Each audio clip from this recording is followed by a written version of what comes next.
রাজ্য জুড়ে অবৈধ বালি উত্তোলনের বিরুদ্ধে মুখ্যমন্ত্রী শুভেন্দু অধিকারীর কড়া নির্দেশের পরে অ্যাকশন মোডে বক্সিয়ার থানা পুলিশ।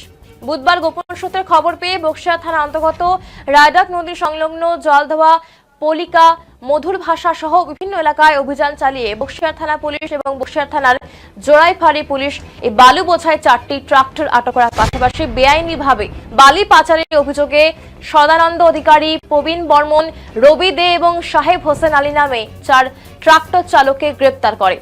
উল্লেখ্য, ভোটের ফল প্রকাশের পর থেকেই জেলার পাশাপাশি ব্লকের বিভিন্ন নদীগুলি থেকে দীর্ঘদিন ধরে বেআইনিভাবে বালি তোলার অভিযোগ উঠছিল।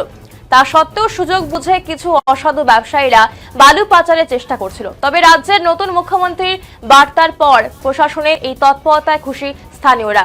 তবে পুলিশ জানিয়েছে এখানকার কোনোভাবেই গোপন খনন বা বালি পাচার বরদাস্ত করা হবে না। এতে নদী এবং পরিবেশের ক্ষতি রুখতে আগামী দিনেও এই ধরনের অভিযান এবং ধরপাকড় জারি থাকবে বলে জানা গেছে। ধৃতদের আজ স্বাস্থ্য পরীক্ষা করার পর তুফানগঞ্জ দায়রা আদালতে পেশ করে পুলিশ।